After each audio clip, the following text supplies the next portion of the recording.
Saudações pessoal, eu me chamo Ricardo Dantas, sou psicólogo pela Univasf e vim apresentar meu trabalho intitulado A Homofobia e Relações Comportamentais com o Suicídio, um levantamento estatístico em LGBTs. Me ajudaram a tecer esse artigo minha orientadora Mariana Ribeiro de Souza e meu co-orientador Leonardo Rodrigues Sampaio. Essa pesquisa ainda está em processo de aprimoramento para publicação, tá certo? Então eu estou aceitando sugestões. Então, vamos lá. Para iniciar uma contextualização, né, para vocês, eu vou trazer aqui uma definição da OMS sobre suicídio. Então, a OMS ela define o suicídio como um ato deliberado, intencional de causar a morte a si mesmo. Ou seja, o ato fatal ele é esperado.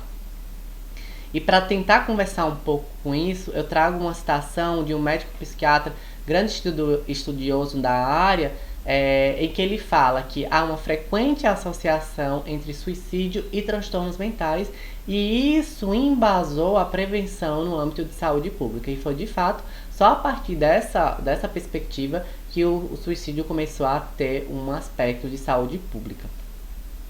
Entretanto, a gente vai conseguir observar que essa associação ela parece ser pouco eficaz, principalmente se tratando da população LGBT, tanto para o entendimento do fenômeno quanto para a prevenção desse fenômeno. Aqui tem alguns estudos, como o de Saraiva e de Sampaio, onde eles investigaram os primeiros estudos sobre suicídio, né, na história da ciência, e eles observaram que 30 a 42% dos suicídios na adolescência eram de jovens gays. Um outro estudo também do O'Donnell, ele traz que dentro da população de jovens, de lésbicas, gays e bissexuais, né, ele já amplia um pouquinho, o índice de tentativa de suicídio era em torno de 20 a 53%. Mas eu quero mesmo que vocês observem esse estudo agora, do Wistro e do Reina, certo? De 2003.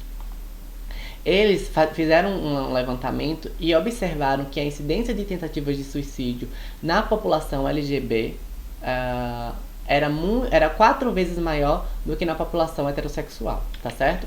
E então a gente começa a observar algumas mudanças, alguns contrastes dependendo do recorte, né? E é por isso que eu acho importante eu trazer essa citação do Salvage, do Ferlet e do Duley, porque é a partir deles que a gente consegue entender que tanto o contexto social quanto os padrões individuais de comportamento, eles podem explicar essas discrepâncias aí nos índices de suicídios reportados. O próprio Bottega, quando ele vai mencionar sobre suicídio na população LGBT, ele fala que há uma combinação de fatores que contribuem para essa prevalência maior nessa população. E aí ele coloca como as atitudes, os estigmas, discriminação social e as agressões. Quando você para olhar, basicamente o que você consegue ver é um arranjo de contingências aversivas, certo? E aí, a partir disso, a gente consegue enxergar o fenômeno do suicídio, né, a partir da relação entre orientação sexual e identidade de gênero e essa exposição a eventos aversivos, tá certo? Dentro da definição comportamental, o Sidman traz que o fenômeno do suicídio ele se constitui por uma cadeia de eventos e é produto da história de reforçamento de um indivíduo. Esse fenômeno ele é especial porque a gente não tem como averiguar se ele vai ter, se esse comportamento vai ser mantido por uma consequência reforçadora, já que a gente não tem como averiguar a probabilidade disso acontecer novamente ou não, levando em consideração que a morte só acontece uma vez, né? Mas de qualquer forma, ele traz que é possível sim compreender o suicídio como a fuga de uma vida dominada por reforçamento negativo e por punição. E isso é importante a gente frisar, porque vai ser a partir dessa prevalência de controle aversivo que a gente começa a tentar observar se há uma pista, né, da probabilidade de engajamento dessas pessoas em comportamentos suicidas. E o que eu estou chamando de controle aversivo aqui nesse contexto, nessa pesquisa, Ricardo? Eu estou utilizando a definição de Fasano, né? Controle aversivo, utilizando a homofobia como controle aversivo. E a homofobia, a partir desse conceito que eles trazem, é um conjunto de comportamentos sociais complexos referente a várias modalidades de agressão contra indivíduos homossexuais ou contra um grupo de homossexuais.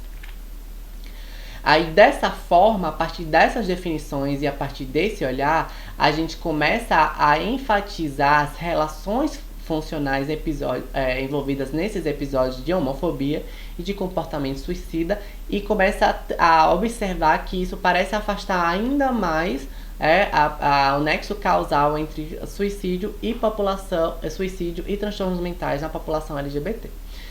E aí, quem vai trazer esse embasamento é o Silêncio e os colaboradores, quando eles vão fazer um apontamento e vão levantar que existe uma associação, né, entre o transtorno mental, depressão e as tentativas de suicídio muito mais forte entre pessoas que não são LGBTs, que foi o público, né, investigado por eles, do que em pessoas LGBTs. Então a gente já começa a afastar um pouco mais ainda desses relatos, dessas menções.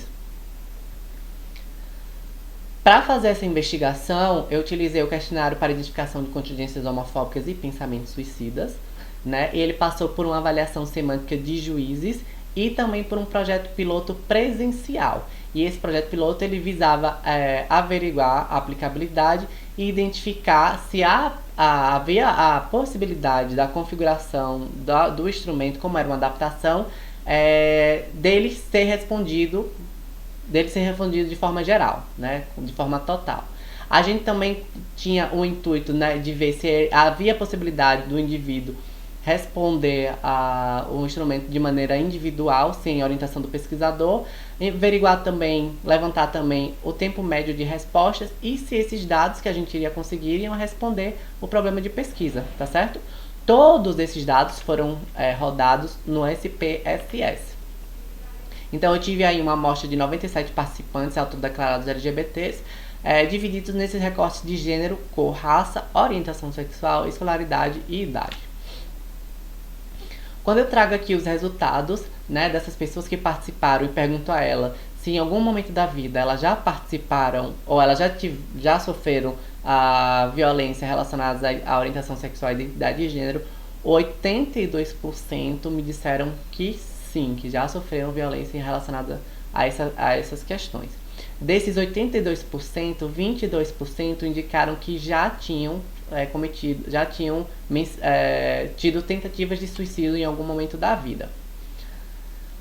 Aqui eu faço um recorte para a gente conseguir entender um pouco a questão das variáveis de gênero, de orientação sexual e a questão de sofrer violência ou não.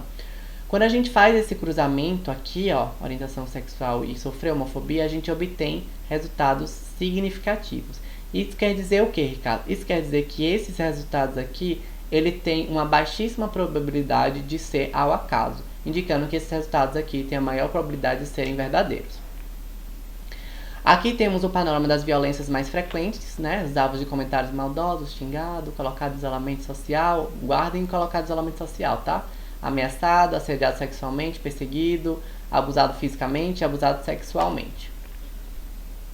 Quando a gente faz uma comparação entre as médias de frequência, né, dos contextos em que as pessoas sofreram mais violência, a gente pode destacar aqui os 3 maiores contextos, né, escola, rua e igreja. Daquelas pessoas que responderam lá que tiveram tentativas de suicídio, elas responderam também se essa tentativa de suicídio foi logo após um episódio de violência. E aí 29% responderam que sim, que foi logo após um episódio de violência. 33% responderam que não e 38% não souberam precisar se era ou não. E aí, dentro desse aspecto, dessa situação, eu perguntei se foi depois de um episódio de violência, qual foi a violência que você sofreu? Então, em primeiro lugar aqui, ó, foi colocado em isolamento social, depois alvo de comentários maldosos, ameaçado, xingado, assediado sexualmente, ignorado, negligenciado em situações de perigo. A gente fez uma comparação também entre o índice de violência total e o número total de pensamentos suicidas. Então, eu fiz a contagem, né, de para cada violência que aquela pessoa tinha sofrido, ela contava um ponto dentro desse score total.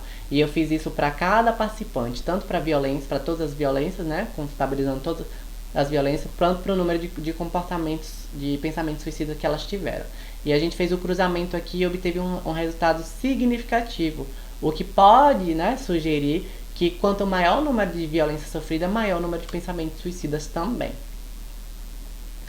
A gente também cruzou tanto esse indicador geral de violência com cada um dos pensamentos suicidas. E aí a gente, de 9 pensamentos suicidas, a gente teve correlações estatisticamente significativas com 8. Então isso já quer dizer bastante coisa, né? E aqui a gente faz uma comparação entre a média de violência, a frequência de médias de a média de violência, a frequência média de violência, com a frequência média de pensamentos suicidas, tá certo? Então a gente observa aí que eu quero dar 2 destaques, tanto para um pensamento suicida, para esse aqui, pensei que as pessoas estariam mais felizes, que teve presença em todos os tipos de violência mais relevantes aqui, e colocado em isolamento social, que também teve influência dentro dessas médias em praticamente todos os pensamentos suicidas. Então é um dado bastante interessante. Sobre a discussão, né? 82,5% dos participantes da minha pesquisa passaram por algum episódio de violência homofóbica, em consonância também muito próxima aí com os resultados do Fasano, que foi 82,2%, e a maior parte dos participantes, eles sofreram pelo menos um tipo de violência dentre as mais comuns na escola. E aí um aspecto interessante de levantar é que mesmo que a casa não esteja dentro dos contextos mais frequentes, aconteceram coisas como acusado de um crime, justamente tentativas de suicídio, na casa, que não aconteceu em nenhum outro ambiente, certo? Então é um dado bastante interessante também. Então a gente começa a observar aqui que a escola, principalmente, parece ser um local propício para arranjo de contingências aversivas, e isso pode gerar impacto negativo no desenvolvimento dessas pessoas, dessa população especificamente. E é por isso que é bom a gente enfatizar, é plausível a gente enfatizar a necessidade de projetos psicoeducativos que levem discussões de gênero e sexualidade às escolas, certo? Além disso, as questões de gênero e orientação sexual também foram relevantes nesse estudo, né, indicando que homens cis e homossexuais, independente do gênero, sofreram mais violência do que as outras categorias, mas eu quero deixar um destaque aqui, porque a baixa representatividade de homens e mulheres trans podem ter contribuído para esse resultado, mas esse resultado é um resultado que existe, é um resultado que é importante a gente discutir, e eu trago aqui algumas discussões sobre essa situação. Então, esse resultado pode estar relacionado a esses padrões heteronormativos constituídos pela cultura e que podem e que qualquer manifestação de comportamento não heteronormativo pode ser culpado, pode ser punido pelos agressores, como uma forma de tentar adequar essas pessoas a esse padrão. Eu quero que vocês prestem bastante atenção nesse estudo também, porque o estudo do Winston e do Reina fala sobre o período de sair do armário. A gente fala sobre comportamento não heteronormativo, e esse estudo ele traz que os índices, a maior parte dos jovens, eles tiram a própria vida quando eles não se percebem heterossexuais. Então, é um contexto que tem toda uma problemática relacionada aí a essa situação. E é por isso que é importante a gente ter a adoção de políticas públicas, como diz a Misael. E um primeiro passo que a gente pode fazer, de acordo com o Córdoba e Manetti, é justamente a criminalização da homofobia. Entretanto, é bom a gente enfatizar o que as próprias autoras trazem, que a lei por si só não promove a redução de conduta. Ele, né, tem um efeito um pouco mais simbólico, e que outras coisas devem ser consideradas também como uma forma de diminuição disso. Então, nesse estudo também, as mulheres cis apresentaram significativamente mais tentativas de suicídio do que homens cis e homens transexuais, o que coaduna com os resultados da OMS e do Ministério da Saúde de 2017, e que as mulheres demonstram maiores proporções de lesões autoprovocadas e tentativas de suicídio. Além disso, é um ponto importante a gente mencionar aqui a inércia dos participantes quando identificaram pensamentos suicidas e quando sofreram homofobia. Uma boa parte, né, quase metade, declararam aí que não fizeram nada. isso nos leva a pensar que há uma falta de repertório adequado para enfrentar essas situações, né? E porque a maior parte dessas respostas foram simplesmente respostas de esquiva. Ou seja, as pessoas passaram a evitar a pessoa específica, pessoas parecidas, o local propriamente, locais onde pudesse encontrar esses violentadores.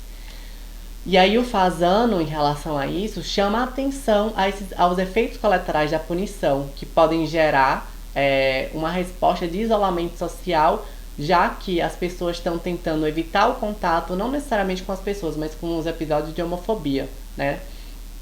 E aí a gente viu lá naquelas tabelas que, colocado em isolamento social, ele se correlacionou com 8 dos 9 pensamentos suicidas do formulário.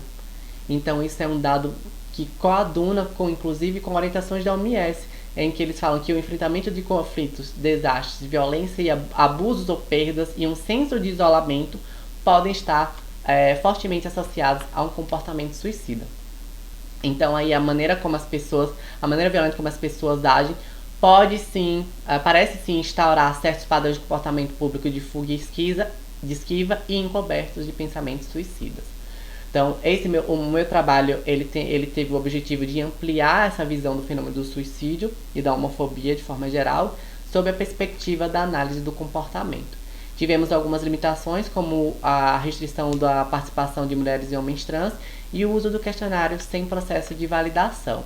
Então, fica aí como sugestão futura a validação do questionário, né, para que seja aprendido as informações de maneira fidedigna.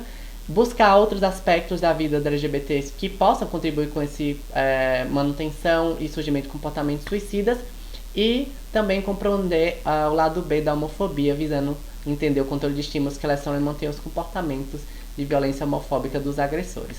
Estas são minhas referências, me desculpem, minhas referências.